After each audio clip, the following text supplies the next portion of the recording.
Welcome to History Scene. I hope I didn't scare you. It's October, and we're going to visit one of those layers of history we try to do on each show, but this layer of history is a little different. It's Fredericksburg's haunted history.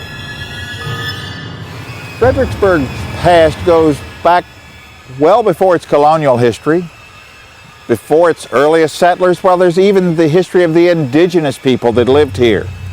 But of course, the area had 4 major Civil War battles that produced 100,000 casualties.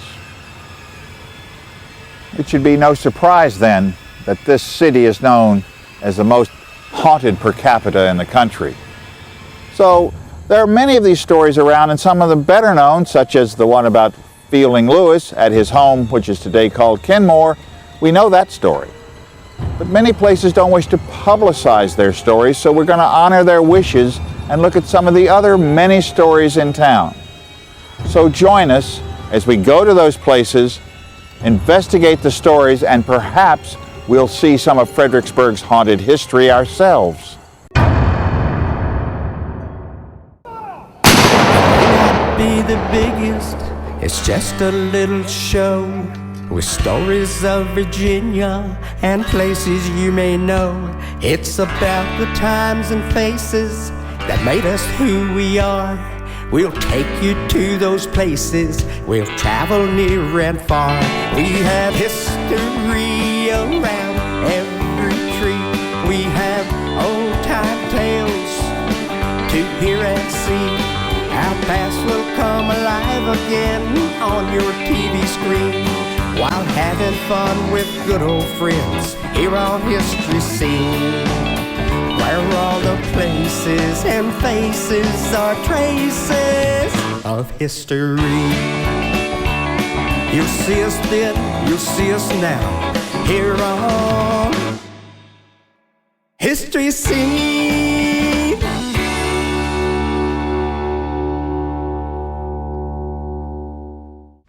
History Scene is presented by the Fredericksburg Area Museum and Cultural Center. History Scene is an independently produced community television show by local Fredericksburg, Stafford, and Spotsylvania residents. The programming objectives of History Scene are to educate about our rich historical heritage and stimulate the local tourism aspect of our economy. History Scene is made possible by grants from businesses, organizations, and individuals.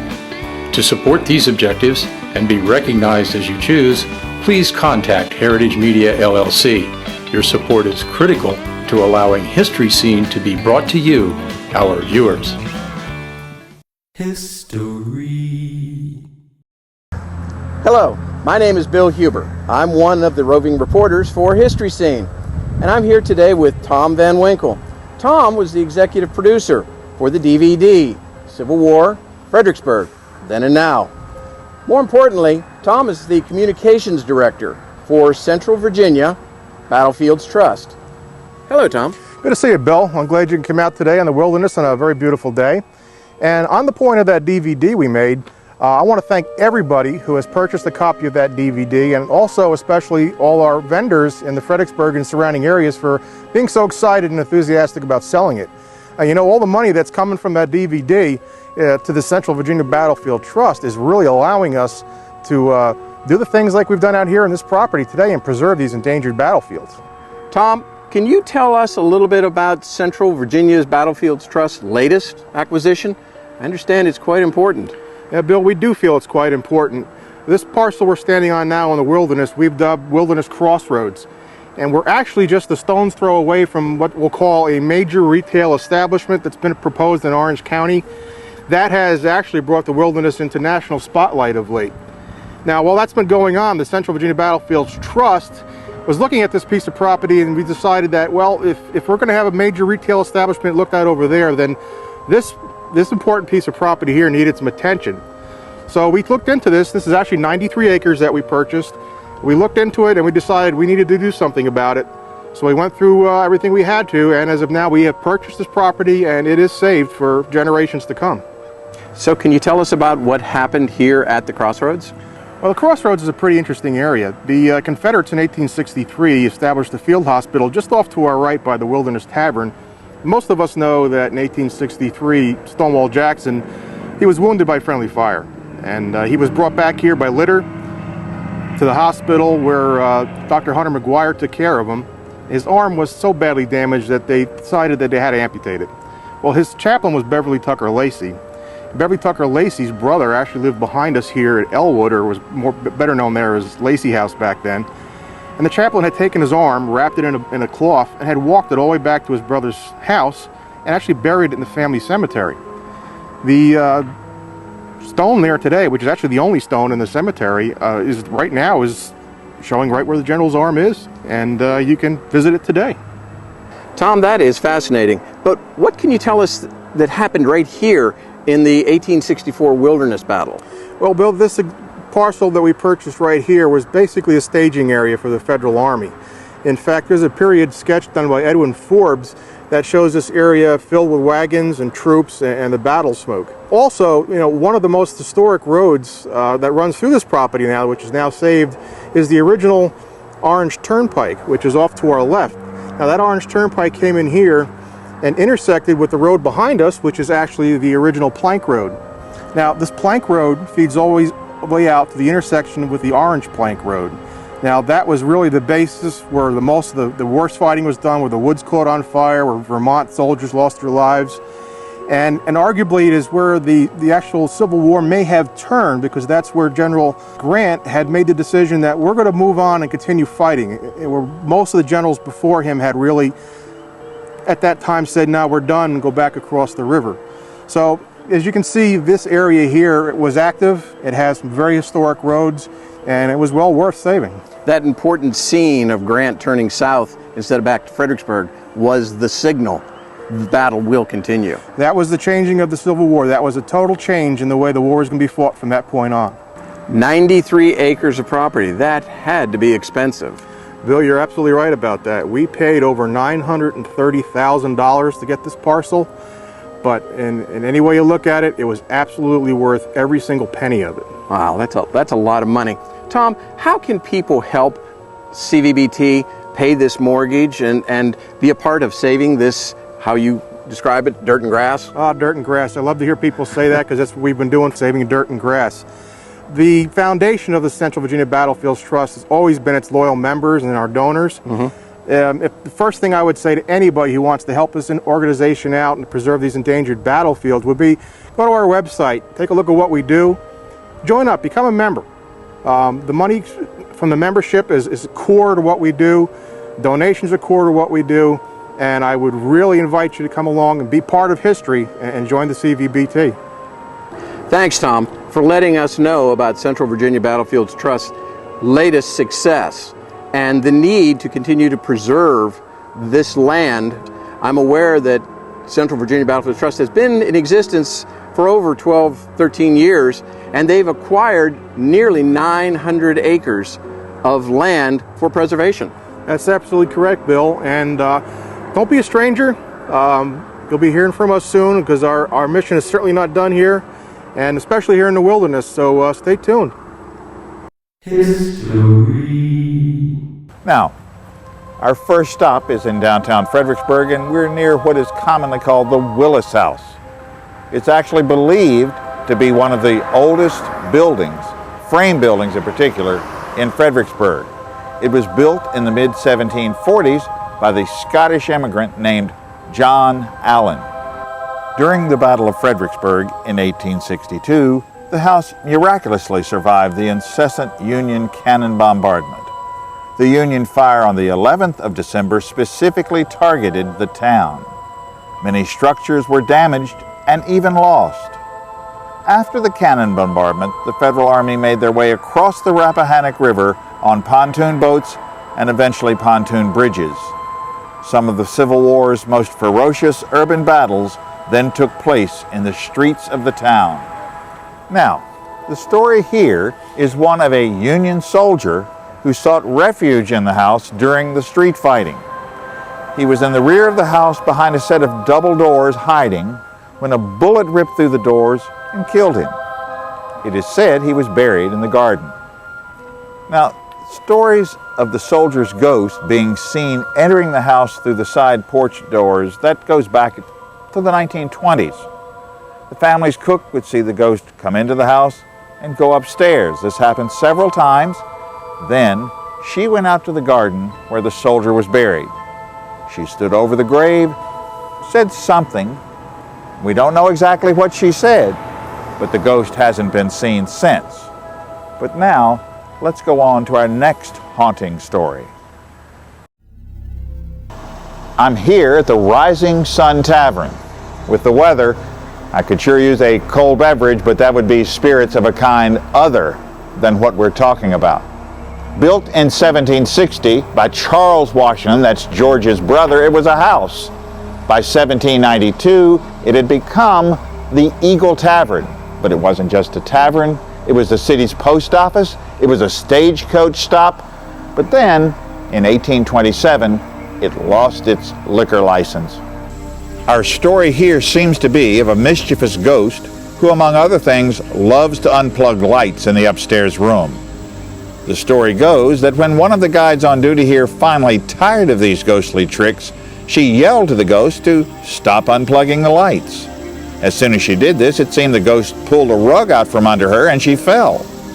She was okay, but the ghost seemed to figure out, if not the lights, then how about the rug?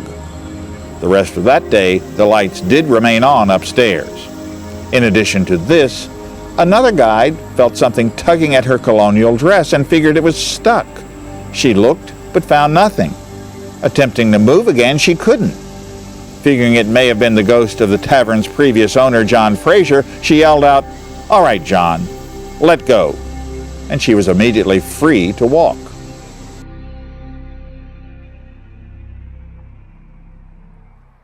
Well, if I can get over Hugo's attempt to scare me over at the tavern, I'll relax here. We've made it to Amy's Cafe. Now, we're not technically in Fredericksburg, but we're just across the bridge, and that's okay as far as this story goes. This area actually has a very storied history. Samuel Gordon Jr. came to America and settled in Falmouth, Virginia in 1786. His nephew, Basil, started a small store in Falmouth, which grew into a large importing and exporting enterprise. Large quantities of tobacco from the plantations along the Rappahannock River were exported to England. Basil made profits of $1 million exporting all of this and is believed to have been America's first millionaire. Located at the base of Cambridge Street, this early 1800s structure was a general store. Rooms were available on the second floor with fireplaces in each room. During the 1930s, the building was called the Curb, an early drive-in restaurant. Patrons would honk their horns for curbside service. Of course, this is now the site of the very popular Amy's Cafe. They even have a breakfast plate special that's called Basil Gordon's Port Special, or Basil's Port Special. But we on the History Scene, we eat a meal or two here, we've had a beverage or so, and that's why we know you've got to be broadcast in, shall I say, widescreen. But I digest. Previous owners, prior to Amy, have reported seeing shadows and hearing strange noises. One report has a ghost sighting in the basement. But there have also been more recent ghosts seen here. In fact, Adam, on the current waitstaff, describes pictures being straight on the wall when they close the place at night, but you come back in the morning and the pictures are crooked. But there's a very interesting recent photo that shows an eerie figure seemingly ready to attack, or maybe grab a burger off a plate. You decide. I can't look.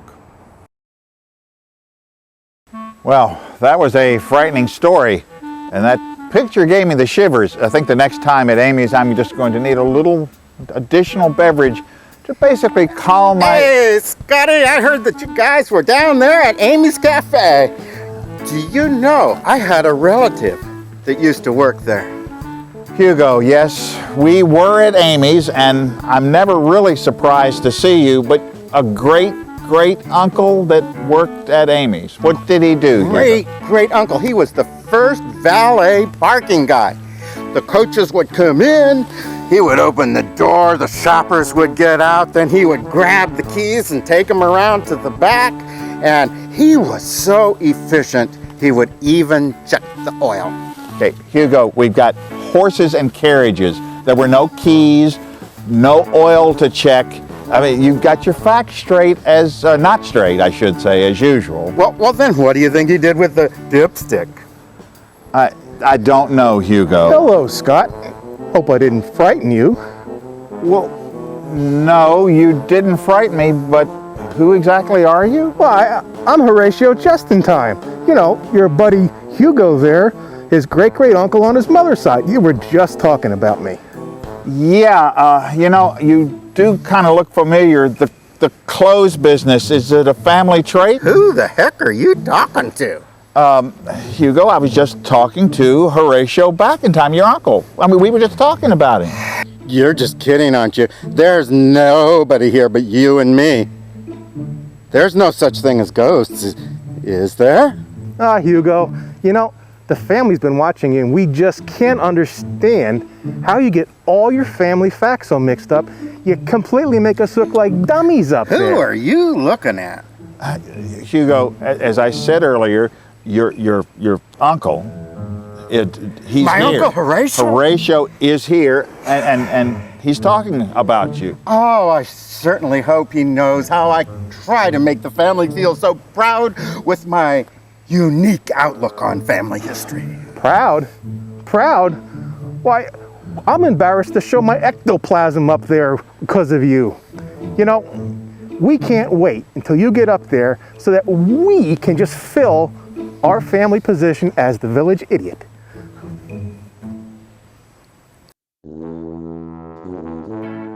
You're still staring! Did my Uncle Just-in-Time have anything else to say about me?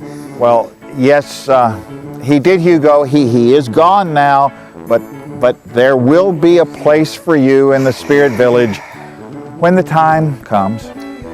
Knowing that I will have an eternal spot in the family history just makes me so proud.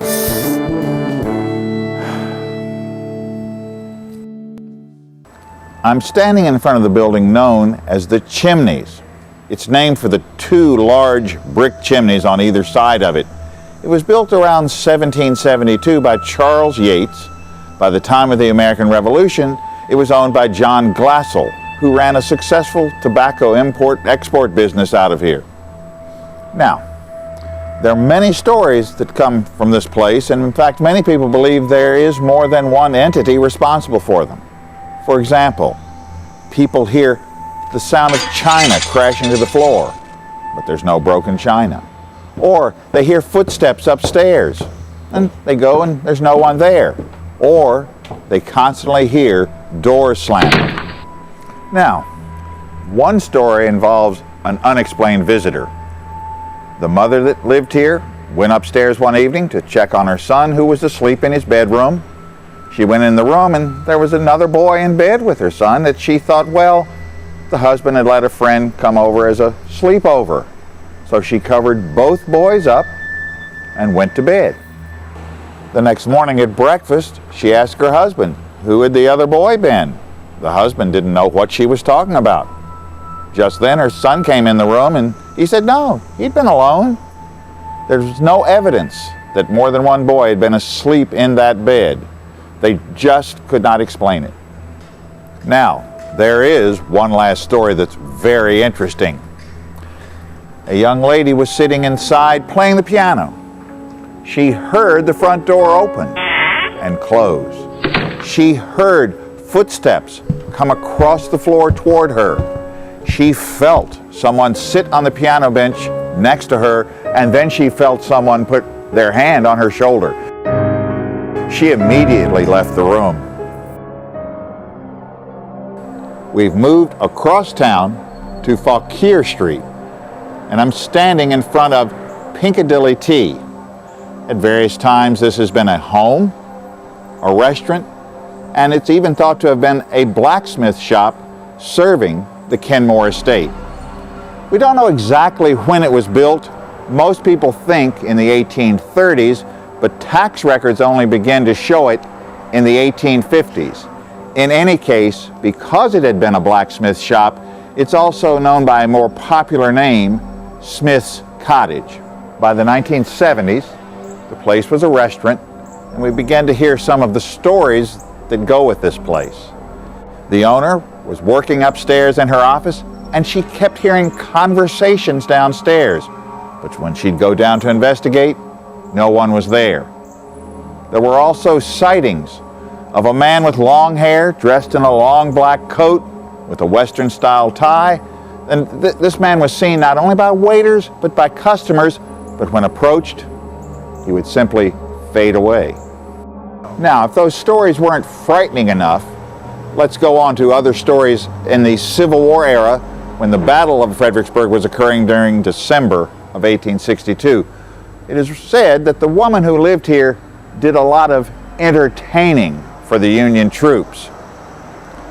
As the story goes, her husband was away fighting with the Confederate Army, and she had lots of Yankee soldier visitors, and it is also said her name was Elizabeth. Now, the war ended.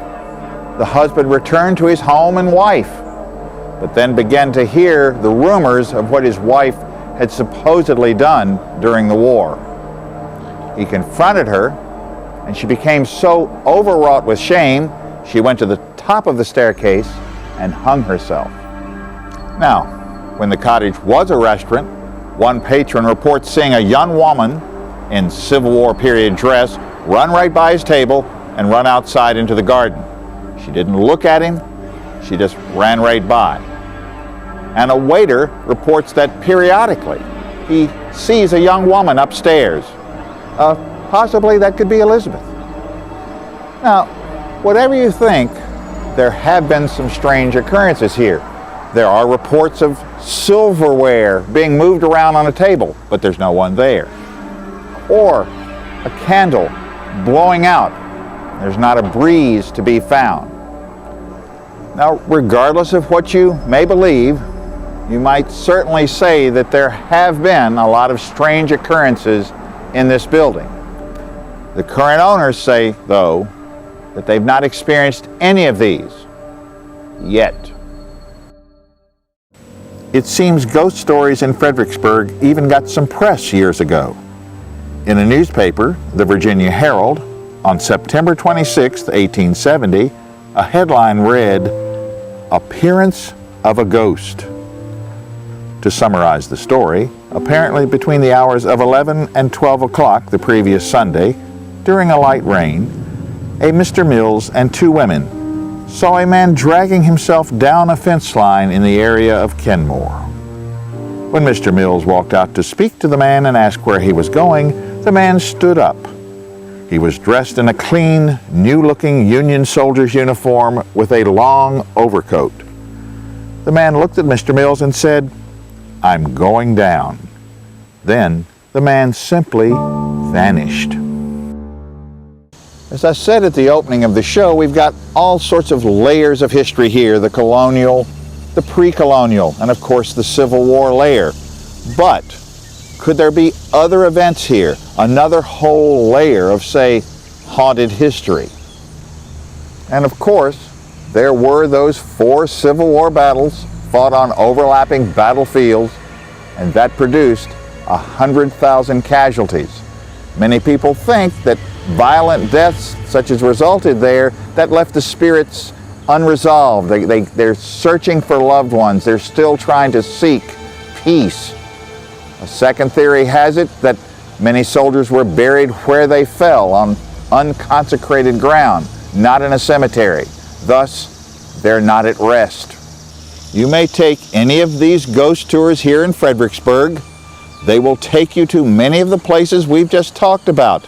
They'll tell you the stories, the haunting stories of the places we've been and the people we've talked about, and who knows, you might even see one of our famous departed souls. If you're faint of heart, there are daytime tours available through other vendors and groups, but you still might run into one of our local characters, but it's likely to be a reenactor dressed in period garb. Information on all of these tours is included in the credit listing at the end of the show. you take those tours, be sure you bring your cameras because you never know what might happen. Whether you are a believer in the paranormal, a skeptic, maybe you just plain don't know, you have to admit that there are a lot of things that happen here in Fredericksburg that can't be explained. That includes our old pal, Hugo Backentime, and his unique family. In fact, look around, you never know where Hugo might pop up. Well, that's it for History Scene. I'll see you next month. But will you see me?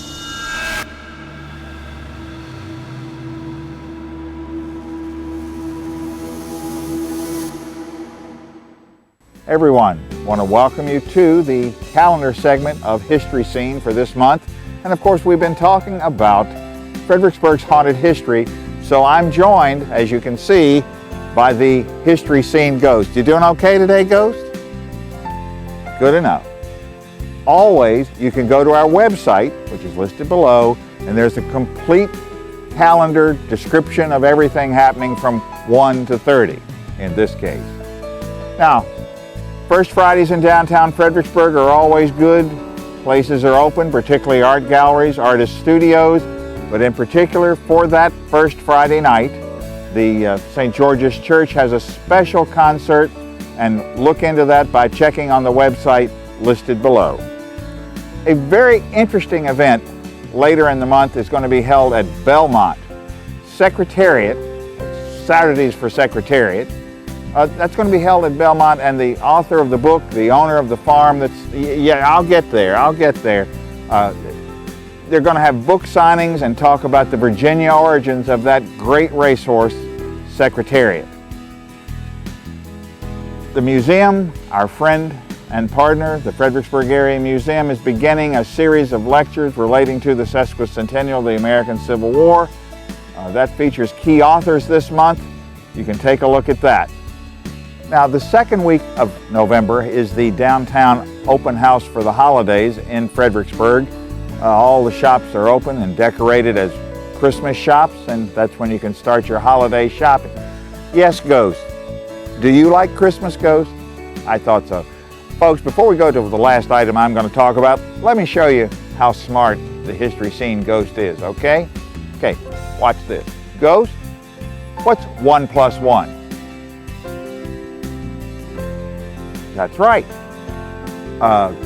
Ghost, what is the square root of 81? Take away the square root of 49.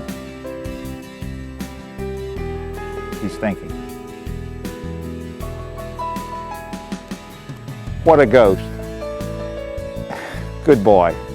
Folks, too, there is an excellent, unique chance to have dinner in a very intimate setting with renowned historian Ed Bars. This event and dinner is sponsored by the Central Virginia Battlefields Trust. Ed is just the premier tour guide in this country, a former National Park Service historian. He has that title emeritus. You can find out about that event by going to the website of Central Virginia Battlefield Trust, and it's listed right here below me. You have a great month, and remember Fredericksburg's haunted history. Right there, big guy? Yeah. Okay, later. It may not be the biggest, it's just a little show with stories of Virginia and places you may know. It's about the times and places that made us who we are. We'll take you to those places. We'll travel near and far. We have history around every tree. We have old-time tales to hear and see. Our past will come alive again on your TV screen while having fun with good old friends here on History Scene, where all the places and faces are traces of history. You'll see us then, you'll see us now, here on History Scene.